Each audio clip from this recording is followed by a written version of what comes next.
My best friend confessed to sleeping with my boyfriend, but her timeline had a major problem.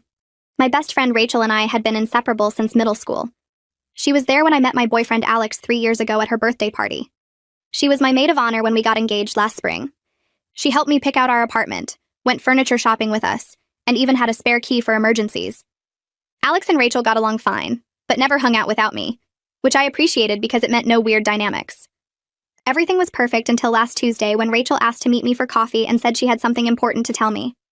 She sat there crying for 10 minutes before finally saying she'd been sleeping with Alex for 2 months. She said it started after my work trip to Dallas, that Alex had come over to help fix her sink, and one thing led to another. She described how guilty she felt, how it happened 4 more times, always at her place when I was at my night classes. She knew details like the birthmark on his hip, the scar on his lower back from falling off his bike, things only someone who'd seen him undressed would know. I threw up in the coffee shop bathroom while she sat there sobbing about how sorry she was. When I got home, Alex was cooking dinner like nothing had happened. I couldn't even look at him. I told him I was sick and went to bed. He brought me soup and rubbed my back while I pretended to sleep. The next morning, I called in sick to work and started going through everything, trying to figure out how I'd missed it. That's when things got weird. Rachel said it started after my Dallas trip, but that was 8 weeks ago, not 2 months. She said they met at her place on Thursday nights when I had classes, but my classes were on Wednesdays. She said the first time was when he fixed her sink, but I checked our texts and she'd never mentioned a broken sink. I drove to Rachel's apartment building and talked to her neighbor, Mrs. de Torres, who saw everything that happened in that hallway. I said I was planning a surprise party and needed to know if Alex had been by recently without me. Mrs. Torres said she'd never seen Alex at Rachel's place alone, only when I was there too. But she had seen Rachel's ex-boyfriend Carlos there multiple times in the past 2 months, usually on Thursday nights. Carlos, who had the same build as Alex. Carlos, who also had a birthmark on his hip from when they dated 2 years ago. Carlos, who'd fallen off his skateboard and had a lower back scar that Rachel used to joke about. I checked Rachel's Instagram, and she'd been posting about being lonely, about how some girls got all the luck.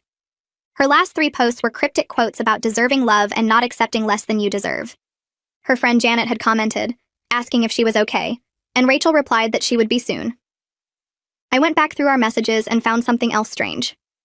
3 weeks ago, Rachel had asked weirdly specific questions about Alex's work schedule, when he went to the gym, and what nights I was home versus at classes. She'd said she was planning a surprise for our engagement party, but that party happened 6 months ago. I called Alex's gym and pretended to be checking on his membership renewal. They confirmed he was there every Thursday night from 7 to 9, exactly when Rachel claimed they were together. His keycard was scanned in and out at those exact times. The gym was 40 minutes from Rachel's place. He couldn't have been at both places. Then I remembered Rachel had been acting strange since her company passed her over for promotion. The job went to another woman who was also engaged, and Rachel had said it was unfair that couples got everything. She'd started making comments about how relationships were just luck, not about being a good person. She'd said I didn't appreciate what I had. But here's what made everything click. Rachel didn't know that Alex had installed a tracking app on both our phones after his brother's car got stolen. We could always see where the other was for safety. I checked the history for every Thursday night she claimed they were together. Alex was at the gym, then home, never at Rachel's apartment. Not once. So either Alex had left his phone at the gym while secretly visiting Rachel, which made no sense because he needed it for his workout music, or Rachel was lying about the whole thing. I decided to test it. I told Rachel I forgave her and wanted to work through it, but I needed her to tell me everything that happened. She started adding more details. She said he always wanted the lights off because he was self-conscious. Alex slept with a nightlight because of childhood fears. She said he brought wine every time. Alex was allergic to sulfites and couldn't drink wine. Every single detail she added was wrong, but they were all things Carlos used to do when they dated. She was describing Carlos but putting Alex's name on it. When I asked why she was doing this, she broke down. Her face got all red and blotchy, and she started crying even harder than before. She kept trying to talk between these big gasping sobs that made her whole body shake. Finally, she got out that she wanted what I had. She said everything good always happened to me while she got nothing. She actually said she thought if Alex cheated on me, I would finally understand what it felt like to lose something important. I just sat there staring at her, not believing what I was hearing. This was my best friend since we were 12 years old. We'd shared everything. I'd been there when her dad left, when she failed her driver's test twice, when her first boyfriend dumped her at prom. And now she was telling me she tried to destroy my life because she was jealous. Rachel kept talking, wiping her nose on her sleeve like a little kid. She said she'd been jealous for months, ever since her company passed her over for that promotion. She had to watch me plan my engagement party while she was getting rejected for a job she'd worked 3 years to earn. She said watching me be happy made her feel worse about her own life. The woman who got the promotion was engaged too, and Rachel said it felt like the universe was rewarding people in relationships while punishing her for being single. She thought if she could make me believe Alex betrayed me, it would level the playing field somehow. Like if I was miserable too, she wouldn't feel so bad about her own problems. I couldn't even process how messed up that was. She didn't just want to vent to me or ask for support, she wanted to actively hurt me. I finally found my voice and asked her if she realized how sick this was. I told her she tried to destroy my relationship and my trust in the person I loved most. My hands were shaking as I talked. Rachel just kept saying she was sorry over and over, rocking back and forth on her couch. She said she didn't think it through. She just wanted me to hurt like she was hurting. She said once she started the lie, she couldn't figure out how to stop it. Every time I asked for more details, she had to make up more stuff to keep the story going.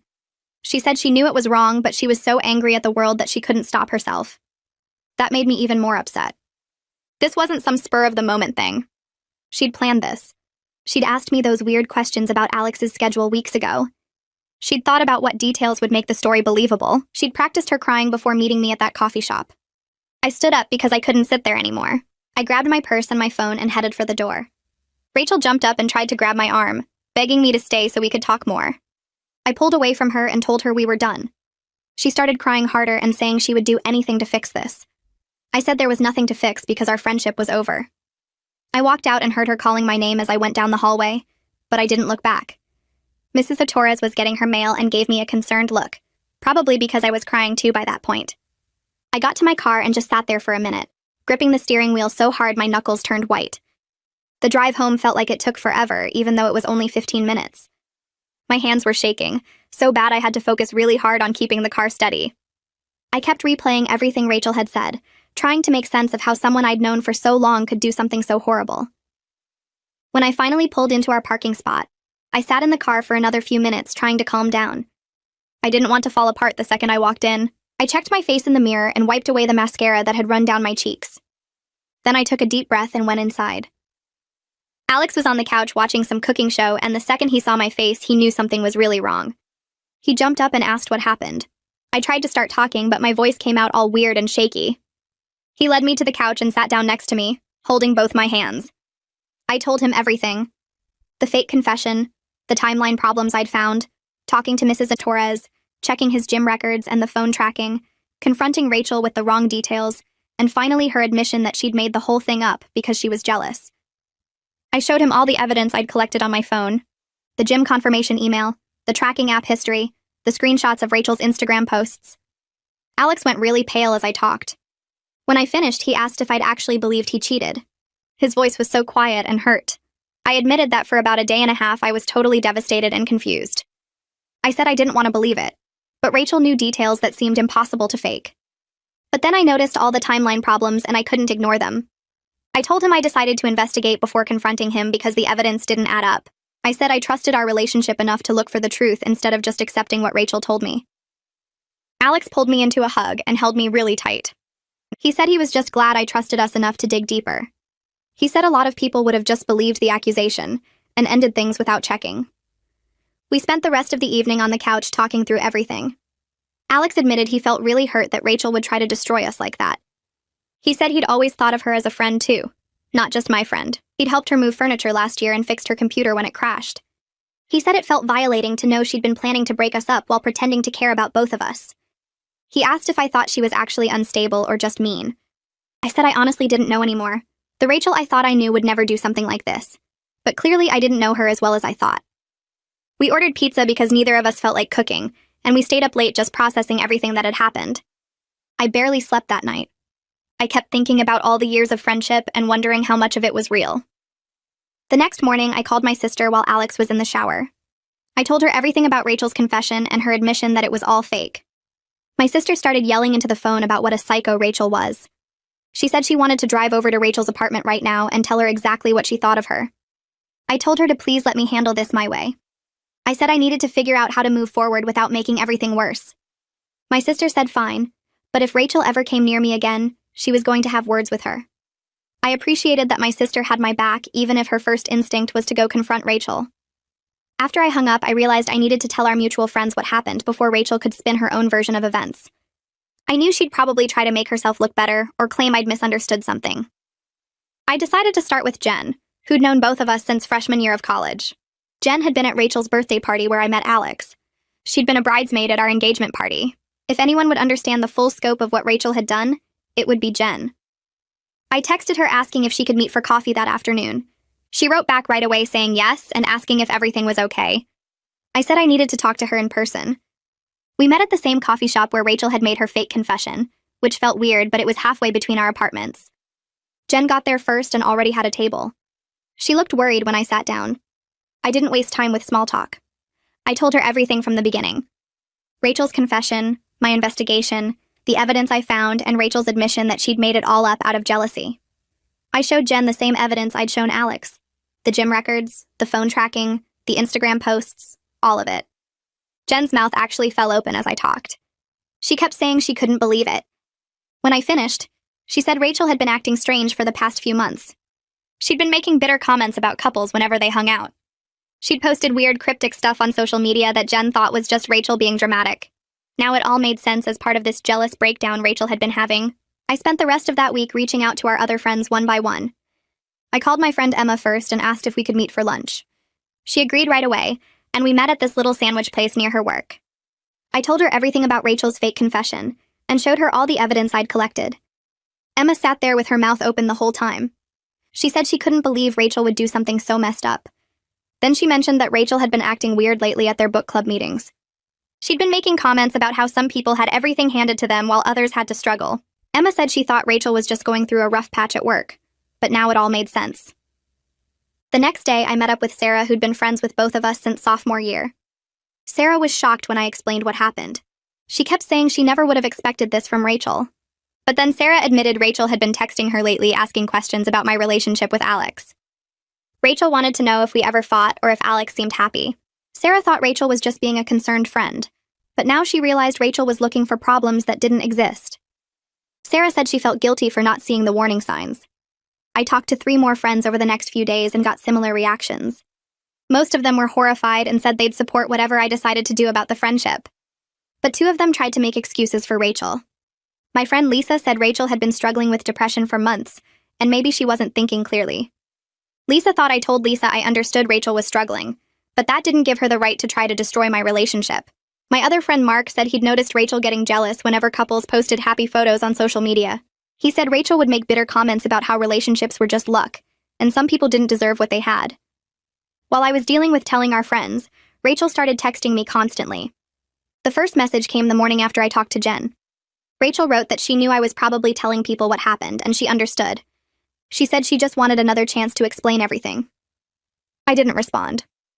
An hour later, she sent another text saying she'd do anything to fix this and prove she could be a better friend. I deleted it without replying. Over the next 3 days, Rachel sent me at least 20 messages. Some were apologies, some were her trying to explain her mental state. Some were her begging me to at least acknowledge her messages. I didn't respond to any of them. I needed space to process the betrayal and figure out how I felt without her constant presence in my phone. Alex noticed I was getting texts from Rachel and asked if I wanted him to talk to her. I said no because I didn't want to give her any attention at all. Then Alex brought up something I hadn't even thought about. He said Rachel still had a spare key to our apartment and maybe we should change the locks. I realized he was right. The idea of Rachel being able to walk into our home whenever she wanted made me feel sick. We decided to go to the hardware store that Saturday and get new locks installed. Saturday morning, we drove to the big hardware store across town. Alex knew more about locks than I did, so he picked out these heavy-duty deadbolts that were supposed to be really secure. The guy at the store showed us how to install them and said it wasn't too hard if we followed the instructions. We bought 2 locks, one for the front door and one for the back door that led to our little patio.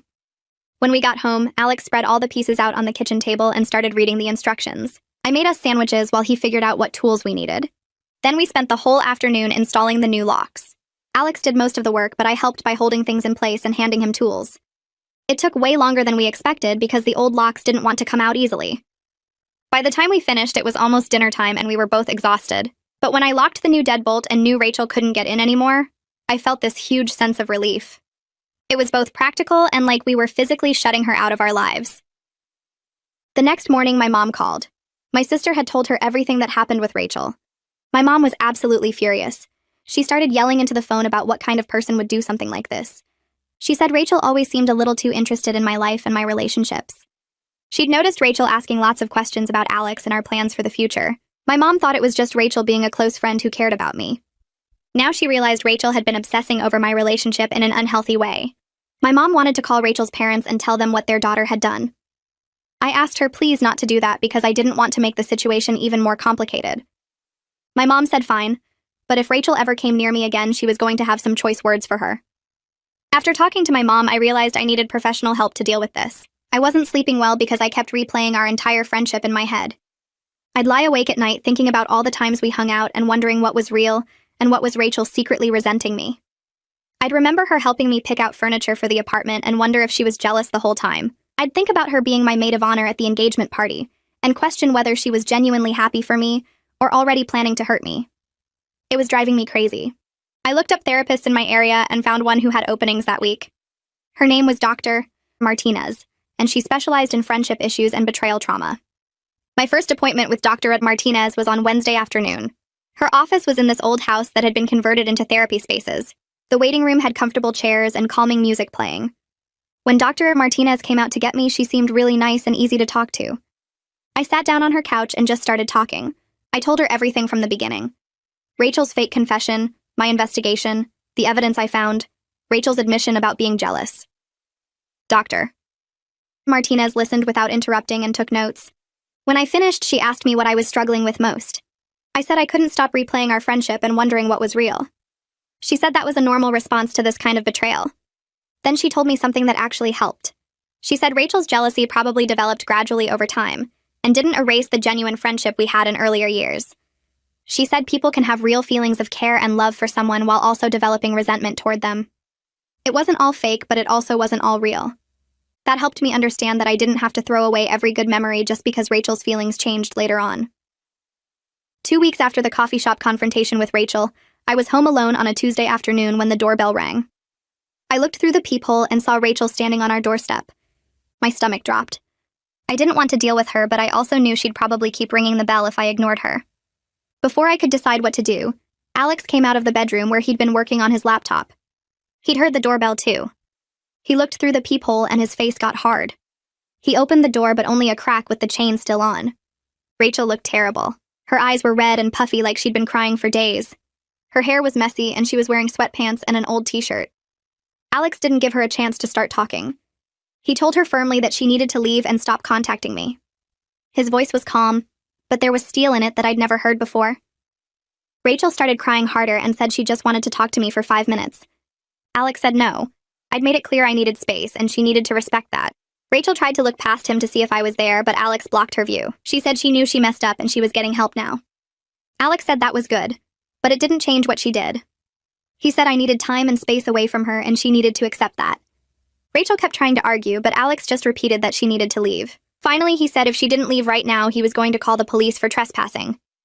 That seemed to get through to her. She took a step back from the door. Then Rachel really broke down. She was sobbing so hard she could barely talk. She said she'd been seeing a therapist too and was starting to understand how badly she messed up. She said she never meant to hurt me this much and she was so sorry.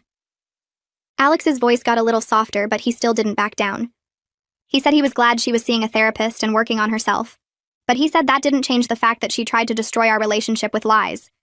He said I needed space from her right now and maybe forever. He told her the best thing she could do was respect my boundaries and leave me alone. Then he closed the door while Rachel was still standing there crying. I'd been watching from the hallway where Rachel couldn't see me. After Alex closed the door, I went to the living room window and looked out through the curtain. Rachel was still standing on our doorstep with her shoulders shaking. She stood there for maybe 2 minutes just crying. Then she finally turned around and walked slowly back to her car. She got in and sat there for another few minutes before starting the engine and driving away. I felt sad more than angry watching her leave. Our friendship was completely over and there was no going back from what she'd done, but I could see she was genuinely struggling with her own issues. That didn't excuse what she did, but it made me feel a little less angry and a little more just sad about the whole situation.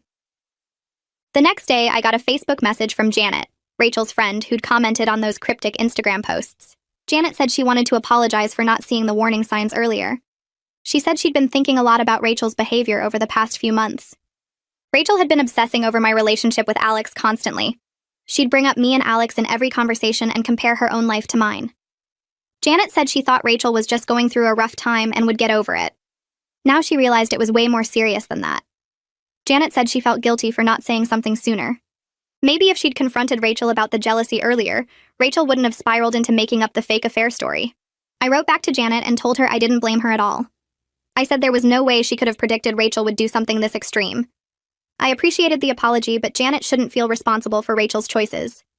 Janet wrote back saying she was glad I didn't hate her for still being friends with Rachel. Then she told me that Rachel's family was trying to get her into more intensive therapy. Janet said Rachel's parents were really worried about her mental health after this incident.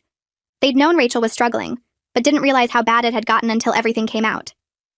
Janet said Rachel's mom had called her asking about what happened, and Janet told her the truth.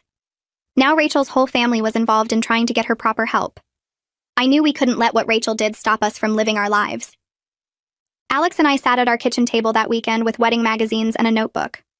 We started making lists of people to invite to our engagement party. We'd been putting it off because of everything that happened, but now it felt important to celebrate what we had. Alex wrote down his coworkers and college friends while I texted my cousins and work friends. We decided on a date 3 weeks away and ordered invitations online. Picking out the design together felt normal and good. We chose one with silver lettering that said, "Join us in celebrating our engagement," and spent an hour addressing envelopes. Every invitation we sealed felt like we were taking back control of our story. Rachel had tried to make our relationship about her lies, but this party would be about our actual love and commitment. Alex kissed my forehead while we worked and told me he was proud of us for not letting her win. The next day, I got a text from my friend Melissa asking if Rachel would be at the party. She said she was still friends with both of us and didn't want things to be awkward. I stared at my phone for a minute before typing back that Rachel definitely would not be there. Melissa wrote back asking if I was sure because Rachel was really struggling, and maybe having her there would help everyone move forward. I felt my chest get tight reading that. I called Melissa instead of texting and told her firmly that this was my celebration. I said Rachel tried to destroy my relationship with calculated lies, and I wasn't going to have her at my party pretending everything was fine. Melissa got quiet, and then said she understood. But 2 days later, my friend Brad texted asking the same thing. He said Rachel had been reaching out to mutual friends saying she wanted to apologize in person. I copy-pasted my response to Melissa and sent it to Brad. He replied with just okay, which felt cold. Then my college roommate Emma called and started the conversation with how Rachel seemed genuinely sorry. I cut her off and said I needed people to respect my boundaries right now. Emma sighed and said she got it, but thought I was being harsh. I hung up feeling frustrated that people expected me to make Rachel feel better about what she did to me. Over the next week, 3 people told me they couldn't come to the party.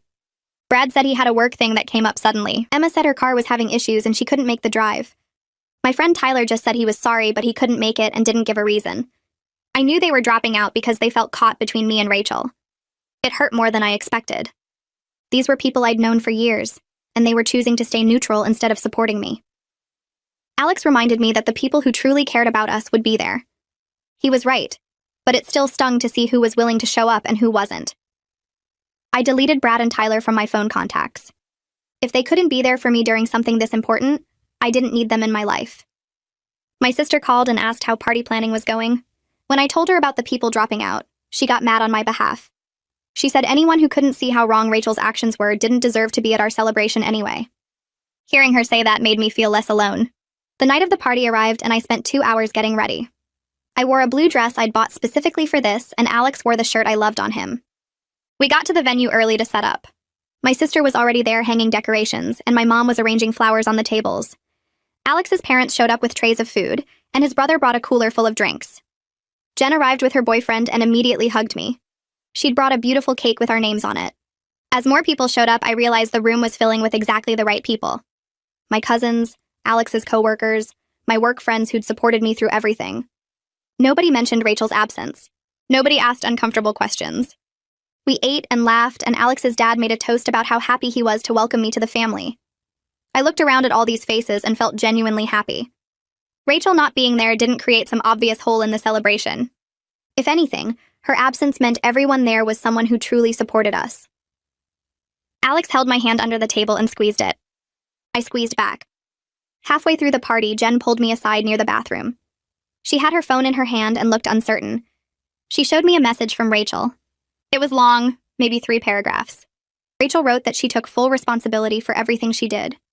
She said she wasn't asking Jen to pick sides or stop being my friend.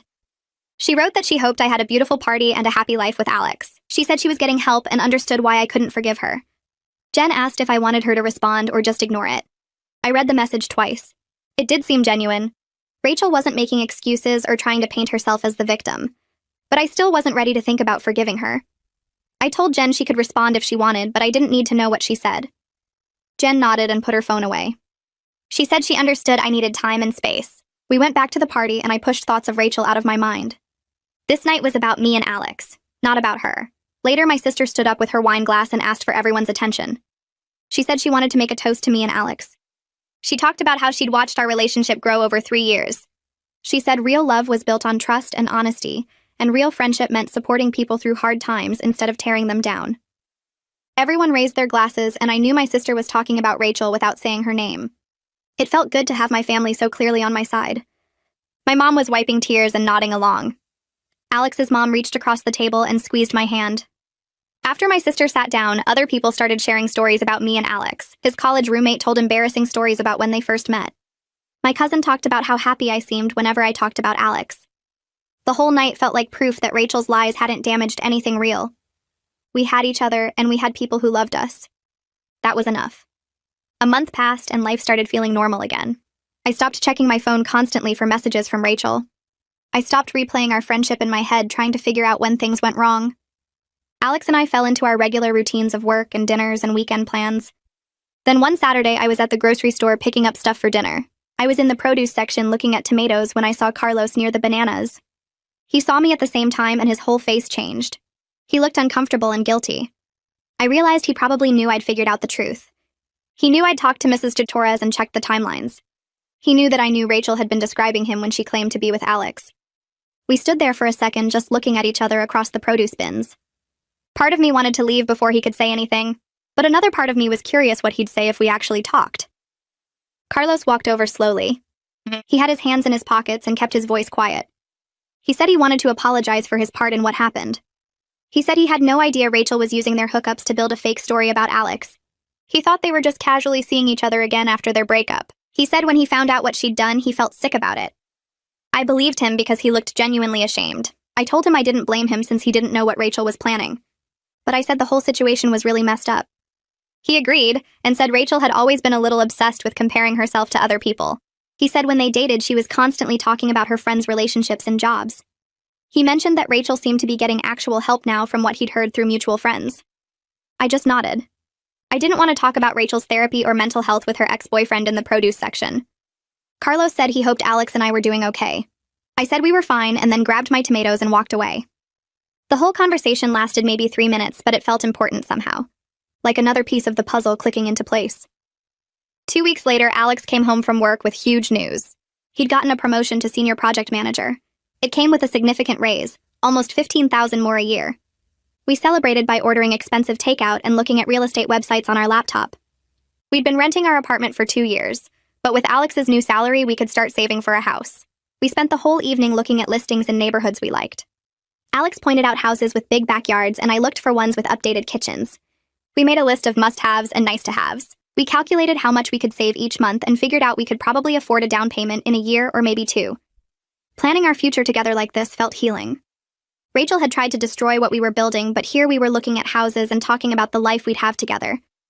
Alex pulled me close on the couch and said he couldn't wait to own a home with me. I felt the same way. Everything we were working toward felt real and solid. Nothing Rachel had done could take that away from us. My therapist suggested I start journaling about everything that happened with Rachel. She said writing it out might help me process all the complicated feelings I was dealing with. I bought a plain black notebook at the drugstore on my way home from our session. That night, I sat at the kitchen table with a pen and just started writing everything down. I wrote about the coffee shop confession and how sick I felt. I wrote about finding all the evidence that proved Rachel was lying. I wrote about confronting her and hearing her admit she made it all up because she was jealous. The words poured out of me for almost 2 hours. My hand cramped up, but I kept going. When I finally stopped, I had filled 23 pages.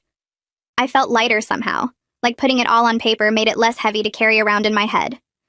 I started writing in that notebook every few days, sometimes just a few sentences about how I was feeling, sometimes pages and pages. It became a way to track my own healing. I could look back at entries from 2 weeks ago and see how much better I was doing. The anger felt less sharp. The betrayal didn't consume every thought anymore. Writing it all down made the whole experience feel more manageable, like something I could work through instead of something that would break me. 3 months passed. Alex and I settled into our new house. Work kept me busy. My therapy sessions helped. I was sleeping better and smiling more. Then one afternoon, Janet texted asking if she could drop something off at my place. I said okay, and she showed up 20 minutes later with a sealed envelope. She handed it to me at my front door and said Rachel had asked her to deliver it. Janet looked uncomfortable. She said she hadn't read it, but Rachel had been very specific about wanting me to have it. I thanked Janet and she left quickly. I stood in my entryway holding this envelope with my name written on it in Rachel's handwriting. My stomach twisted. I thought about throwing it away without reading it. But I also felt curious. I opened it carefully and pulled out 3 pages of notebook paper covered in Rachel's neat script. The letter started with an apology. Rachel wrote that she took full responsibility for everything she did. She said there was no excuse for trying to destroy my relationship with Alex.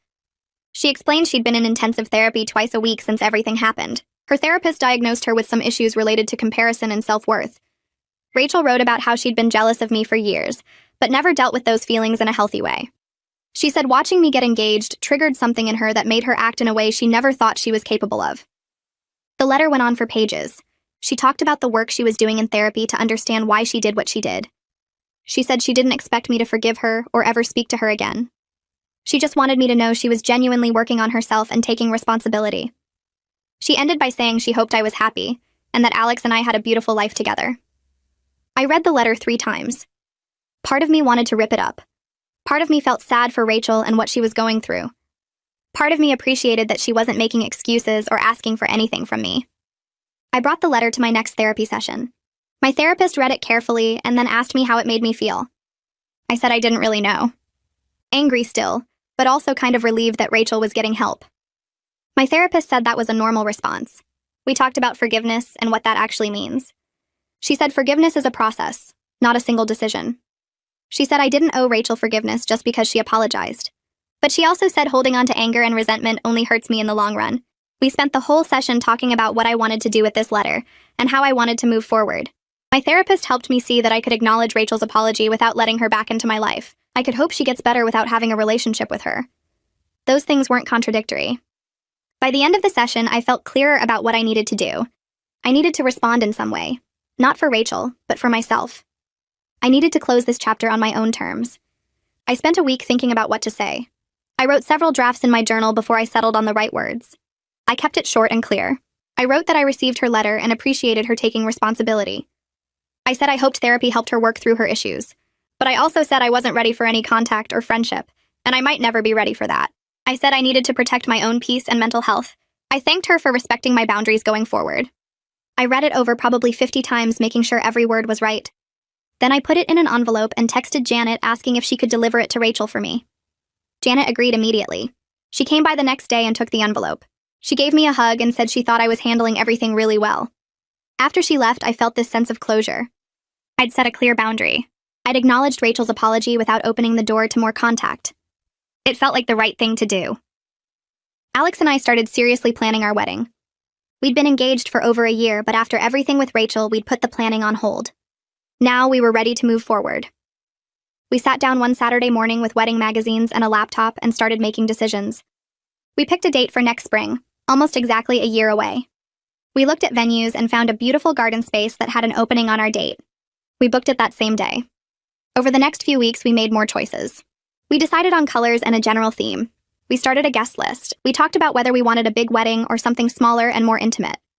Every conversation felt easy and natural. We agreed on almost everything without any conflict. I realized how much stronger our relationship had become after surviving Rachel's manipulation. We communicated better now. We trusted each other more deeply. We'd been tested in a way most couples don't experience until much later, and we'd come through it together. Planning our wedding felt like celebrating not just our love, but also our resilience.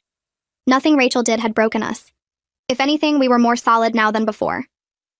My sister came over one evening to help me look at bridesmaid dresses online. We were scrolling through options when she asked me something I hadn't expected. She wanted to know if I was worried about trusting new friends after what Rachel did. I paused and really thought about it.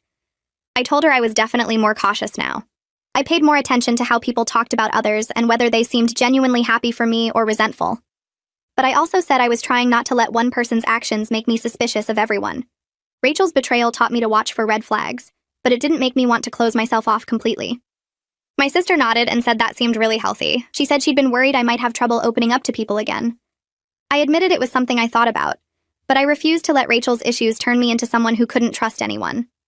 That would mean she'd damaged me permanently, and I wasn't going to give her that power. My sister smiled and said she was proud of how I was handling everything. We went back to looking at dresses, but that conversation stuck with me. It felt good to recognize I was moving forward in a healthy way. I joined a book club through work. One of my coworkers had been inviting me for months, and I finally said yes. The first meeting was at someone's house I'd never been to before. I walked in nervous, not sure if I'd fit in with this group. But everyone was friendly and welcoming. We talked about the book we'd all read, and then the conversation shifted to other topics. I found myself laughing and genuinely enjoying these people's company. None of them knew Rachel. None of them had any connection to that whole situation. It felt refreshing to build new friendships with people who only knew me as I was now, not as the person who'd been betrayed by her best friend. Over the next few weeks, I went to more book club meetings. I started grabbing coffee with a few of the women between meetings. These friendships felt different from what I had with Rachel. They were based on common interests and genuine connection, not just history and habit. I realized I'd stayed friends with Rachel partly because we'd known each other so long, even though our friendship had become unbalanced and unhealthy. These new friends felt more equal, more reciprocal. It felt good to have fresh starts with people who had no baggage attached. Jen called me one afternoon just to chat. We'd stayed close through everything and talked regularly. During our conversation, she mentioned she'd seen Rachel at their gym a few times recently. She said Rachel always asked how I was doing, but Jen never shared any details about my life. Jen wanted to make sure that was okay with me. I told her I really appreciated that she respected my boundaries like that. I said I was glad Rachel was asking instead of trying to contact me directly, because it showed she was actually respecting the limits I'd set. Jen agreed and said Rachel seemed to be doing better overall. She looked healthier and seemed more stable. But Jen made it clear she wasn't trying to advocate for Rachel or suggest I should forgive her. She just thought I might want to know Rachel was respecting my wishes. I thanked Jen for telling me and for being such a good friend through all of this. After we hung up, I felt okay about what she'd told me. I didn't feel angry or upset that Rachel was asking about me. It actually felt like progress that she was respecting my boundaries and not pushing for contact. That was all I could really ask for at this point. Alex surprised me with a weekend trip to the mountains for our 4-year anniversary. He'd booked a cabin without telling me and packed my bag while I was at work. When I got home, he told me to get in the car. We drove 3 hours into the mountains and arrived at this beautiful cabin surrounded by trees. We spent the weekend hiking during the day and sitting by the fire at night. On one of our hikes, Alex started talking about how much we'd grown as a couple over the past year. He said the Rachel situation could have destroyed us if we'd let it, but instead it made us stronger. He said he felt like he knew me better now and trusted our relationship more deeply. I agreed completely. We talked about all the ways we'd improved our communication and learned to support each other through hard things. The Rachel situation felt like something that happened to different people now. We were different from we'd been a year ago. We were more mature, more aware, more intentional about our relationship.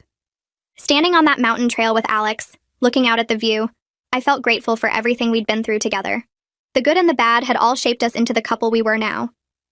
I realized one morning that I'd slept through the entire night without waking up once.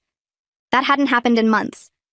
Ever since Rachel's confession, I'd been waking up at 3 or 4 in the morning with my mind racing, replaying everything that happened. But lately I'd been sleeping better. I wasn't constantly thinking about the betrayal anymore. It didn't consume my thoughts the way it had for so long. At my next therapy session, I mentioned this to my therapist. She smiled and said it was a really good sign. She explained that when we process trauma properly, our brains eventually stop treating it as an active threat. The fact that I could sleep through the night and go whole days without obsessing over what Rachel did meant I was genuinely healing and moving forward. She said I'd done the work necessary to process what happened instead of just pushing it down or pretending it didn't hurt. I felt proud of myself hearing that. I'd worked hard in therapy and in my own life to deal with this in a healthy way. The healing wasn't linear and I still had bad days sometimes. But overall, I was doing so much better than I'd been 3 months ago. Passed and I started making plans for the house hunt in earnest. We spent weekends driving through different neighborhoods, walking through open houses and imagining where we'd put our furniture. Some places felt too close to areas where Rachel and I used to hang out, so we crossed those off immediately. I wanted our home to be in a space that had zero connection to that part of my life. Alex understood completely. and never pushed back when I said a place didn't feel right. 3 months later, we found it. A small 2-bedroom house with a big backyard in a neighborhood 30 minutes from our apartment. The kitchen needed updating and the bathroom was dated, but the moment I walked through the front door, I felt at home. Alex saw my face and knew this was the one. We put in an offer that same day and somehow it got accepted over 2 other bids. The closing process took 6 weeks and felt like forever, but finally we got the keys and stood in our empty living room as homeowners. That first night we ordered pizza and sat on the floor eating straight from the box, talking about paint colors and furniture placement. Over the next month, we spent every evening and weekend working on the house. Alex painted the bedroom a soft gray while I tackled the kitchen cabinets in white. We ripped up the old carpet together and had hardwood floors refinished. I found curtains at a home goods store that matched perfectly, and Alex built shelves in the living room for our books. Every wall we painted, every piece of furniture we arranged, every decoration we hung felt like we were creating something that belonged only to us. This house had no history with Rachel, no memories of the 3 of us furniture shopping or her giving opinions on color choices. It was completely ours. One Saturday afternoon, while we were painting the spare bedroom that would eventually be an office, I realized I felt lighter than I had in months. Creating this space together, making decisions about our home, planning our future in these rooms, all of it felt freeing in a way I couldn't fully explain. The house became our project, our focus, our fresh start. My sister drove up one weekend to see the house once we'd finished most of the major projects. She walked through every room, admiring the paint colors and the way we'd arranged everything. We sat in the backyard with iced tea, and she told me she was proud of how I'd handled everything with Rachel. She said most people would have either believed the lie immediately and destroyed their relationship, or ignored all the evidence and stayed in denial. The fact that I'd investigated carefully, looked at the facts and made decisions based on evidence instead of emotion, showed real maturity. She also said she was proud that I'd set clear boundaries with Rachel and stuck to them, even when it was hard and even when mutual friends tried to push me to forgive and move on before I was ready. Her words meant more than she probably realized. Having my sister's support and respect through all of this had been huge, and knowing she thought I'd handled it well helped me feel more confident in my choices. We spent the rest of the afternoon planning the housewarming party we wanted to throw in a few weeks. 2 weeks later, our house was full of people for the housewarming party. My parents were there, along with Alex's family, my sister and her husband, and about 20 friends. Jen came with her boyfriend, and several of my book club friends showed up with wine and plants for the yard. Alex's coworkers brought food, and his brother helped him set up a speaker system in the backyard. I stood in the kitchen at one point, watching everyone talk and laugh, and felt this wave of gratitude. These were people who'd stood by us during the Rachel situation, who'd listened when I needed to talk, who'd respected my boundaries and supported my decisions. Not one person at this party had tried to force me to forgive Rachel before I was ready, or made me feel bad for cutting her out of my life. They were authentic, genuine people who cared about me and Alex. My mom came up beside me and squeezed my hand, and I realized I was tearing up a little. She asked if I was okay, and I nodded, telling her I was just grateful for everyone here. She smiled and said, "That's what real friends and family do. They show up when it matters." The party went late into the evening, with people sitting around our backyard fire pit telling stories and making plans for future get-togethers. By the time everyone left, I felt exhausted but happy. Alex and I cleaned up together, loading the dishwasher and putting away leftover food, and he mentioned how great it felt to celebrate our home with people who genuinely cared about us. I agreed completely. A few weeks after the housewarming party, I woke up one morning and realized I'd gone 3 full days without thinking about Rachel or what she'd done. I was getting ready for work when it hit me that the betrayal wasn't constantly on my mind anymore. For months after it happened, I'd wake up thinking about it, replay conversations during my commute, analyze everything during lunch breaks. It had consumed so much mental energy. But lately I'd been focused on work projects, the house, wedding planning ideas, time with Alex and friends. The Rachel situation wasn't taking up space in my head the way it used to.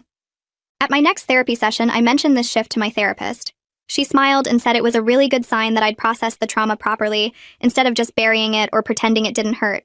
She explained that when we do the hard work of actually dealing with betrayal and grief, our brains eventually stop treating it as an active threat that needs constant attention.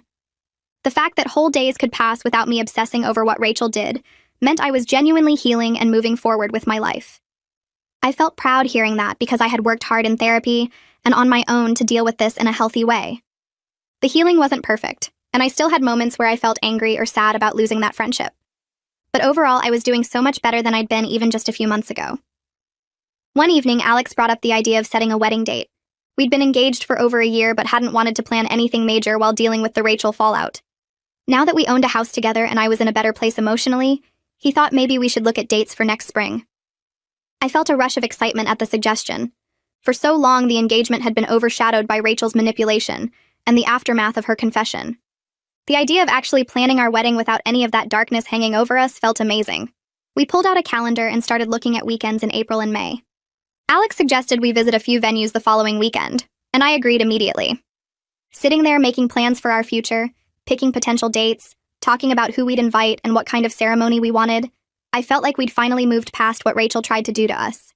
She'd wanted to destroy our relationship and make me doubt Alex, but instead we were stronger and more committed than ever. We'd earned this happiness through everything we'd been through together. A few days later, I ran into Carlos at the grocery store again. He was in the produce section and looked up just as I was reaching for tomatoes. We made eye contact and he walked over, asking how I was doing. I told him things were good, that Alex and I had bought a house and were planning our wedding for next spring.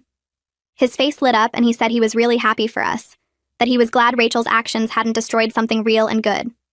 He mentioned he'd heard through mutual acquaintances that I'd handled everything with a lot of grace and intelligence. I thanked him and said I hoped he was doing well too. He said he was seeing someone new and things were going better for him. We chatted for a few more minutes about nothing important, then said goodbye and went our separate ways. The interaction was pleasant and normal, and I realized I didn't feel any anger toward Carlos anymore. He'd been caught up in Rachel's mess without knowing what she was planning, and he seemed like he'd moved on with his life too. At my book club meeting the next week, a few of the women asked about my wedding plans. I found myself talking about venues and color schemes and dress ideas with pure excitement and joy. One of them mentioned that planning a wedding must be bittersweet since my best friend wasn't involved, and I realized the question didn't sting the way it might have months ago. I told them honestly that Rachel and I weren't friends anymore, and it was for the best, and that I had my sister as my maid of honor, and was surrounded by people who genuinely supported me and Alex. I wasn't sad about Rachel missing these moments anymore. I'd moved on completely from that friendship and from the pain of her betrayal.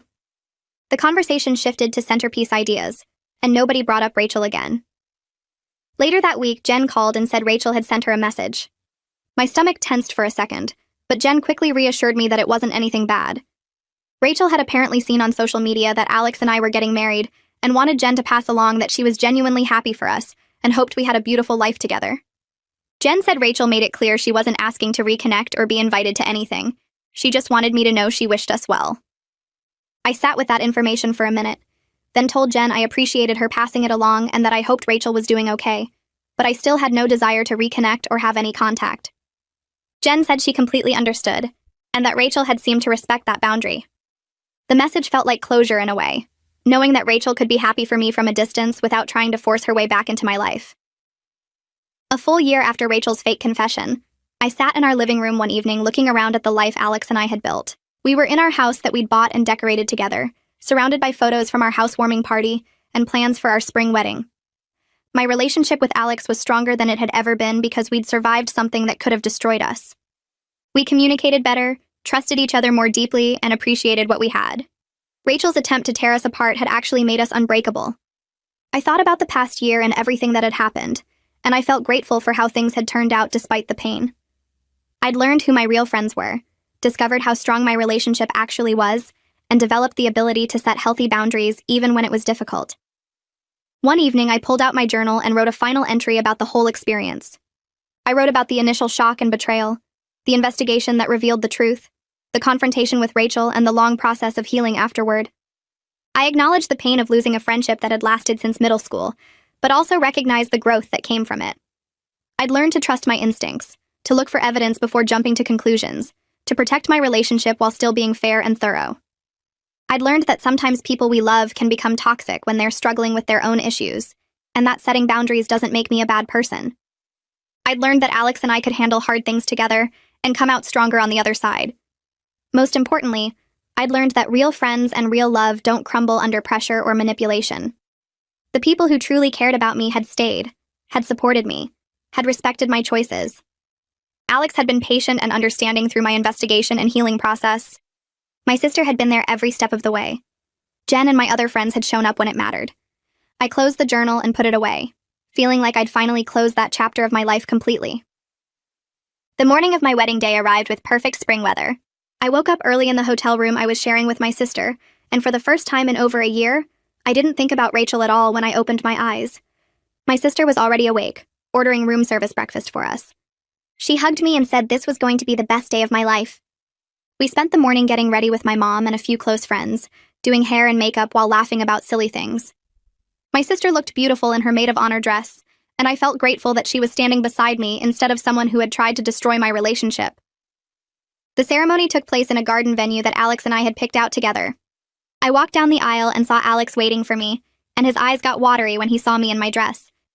We said our vows in front of everyone who genuinely loved and supported us.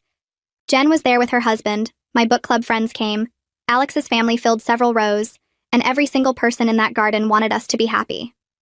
I didn't feel any absence or regret about Rachel not being there. The person I thought was my best friend for so many years had never really been the friend I needed. The reception was everything we wanted. Alex and I had our first dance to a song we both loved, and halfway through he pulled me close and whispered that he was grateful for everything we'd been through, because it proved nothing could shake what we have. I told him I completely agreed and that we were stronger for surviving it. We danced with our families, ate amazing food, and celebrated with people who had stood by us during the hardest time. My sister gave a toast about real friendship and real love, and everyone raised their glasses to us. That night felt perfect in a way that had nothing to do with fancy decorations or expensive details. It was perfect because we were surrounded by authentic people who genuinely cared about our happiness. 2 days later, Alex and I flew to Italy for our honeymoon. We spent 2 weeks exploring Rome, Florence, and the Amalfi Coast. We ate incredible food, walked through ancient ruins, and spent lazy afternoons on beaches. I barely thought about Rachel or the betrayal at all. When memories of that time did come up, they felt distant and unimportant compared to the incredible future stretching out in front of us. That chapter of my life was completely closed. I'd processed it, learned from it, and moved on. Alex and I talked about our plans for the house, about maybe getting a dog, about trips we wanted to take together. We talked about everything except the past, because the past didn't matter anymore. When we got back home from Italy, we settled into married life in our house. Our real friends lived nearby and came over for dinners and game nights. Alex got another promotion at work, and I was doing well in my career too. We adopted a rescue dog named Biscuit, who made our house feel even more like a home. Every morning I woke up next to Alex in our bedroom, in our house, living the life we'd built together. What Rachel had meant to destroy had only made us unbreakable. Her jealousy and manipulation had tested our relationship in ways we never expected, but we'd come through it stronger and more connected than ever. I was genuinely happy with how everything had turned out. The fake confession that had devastated me for 36 hours had ultimately shown me who my real friends were and how solid my relationship with Alex actually was. We'd built something real that couldn't be shaken by lies or manipulation. Looking back now, I felt grateful for the lesson even though it had been painful to learn.